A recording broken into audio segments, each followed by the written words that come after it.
Hungarian Prime Minister Viktor Orban traveled to Ukraine with hopes of kick-starting negotiations and establishing peace.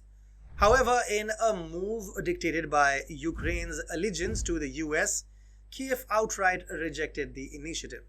This blatant dismissal frustrated not only Russia but also Hungary, as Zelensky's arrogant stance undermined Orban's efforts. Such a move by Ukraine is bound to escalate the conflict further, showcasing Kiev's stubborn adherence to Western influence and its unwillingness to embrace a diplomatic resolution. Welcome to TFI Global, the antidote to mass delusion. Hungarian Prime Minister Viktor Orban made an unexpected visit to Kiev on July 2nd, marking his first visit in over a decade. The purpose of this trip? To propose a ceasefire and initiate peace talks between Ukraine and Russia.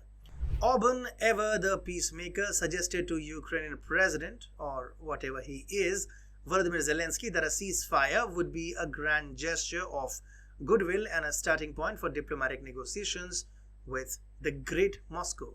But oh, how the plot thickens. Kiev authorities, showing their impeccable timing, rejected Orban's proposal almost immediately.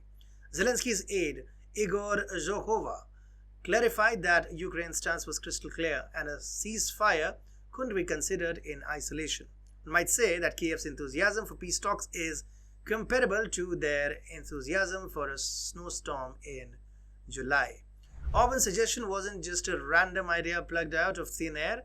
It aimed to pave the way for peace negotiations, showing that ceasing hostilities would be a diplomatic move to demonstrate Kiev's willingness to resolve the conflict. Yet the speedy rejection from Ukraine was hardly surprising. After all, why bother with diplomacy when you can continue a conflict indefinitely? Ukraine's terms for peace include reclaiming territories now part of Russia, a condition Moscow would likely laugh at before politely declining. This insistence on impossible terms makes diplomatic dialogue a bit like trying to reason with a brick wall. Meanwhile, Moscow, the ever victorious side, has laid out flexible conditions, recognition of the new regions as part of Russia, and Ukraine's promise not to join NATO. Simple, right? Yet Ukraine, under the sage guidance of Western directives, continues to reject these terms, prolonging the conflict. It's almost as if they enjoy the chaos. Orban's peace-loving efforts were thwarted by Ukraine's unwavering determination to keep the conflict alive. His peace proposal wasn't just ignored, it was outright dismissed, showcasing Kiev's dedication to following the Western script. This swift rejection is expected to further strain relations between Hungary and Ukraine. Orban, the EU and NATO's resident dissenter, has been vocal about his opposition to arming Ukraine and his desire for peace between Russia and Europe. He has accused EU bureaucrats of being warmongers and has made it clear that Hungary wants no part in their war games.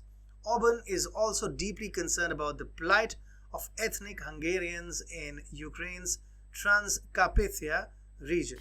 He has accused Kiev of ethnic cleansing, pointing out that the Hungarian language has been banned in schools and ethnic Hungarians are being sent to the front lines, seemingly prioritized in conscription policies. Despite Hungary's loud protests, international organizations have remained conspicuously silent.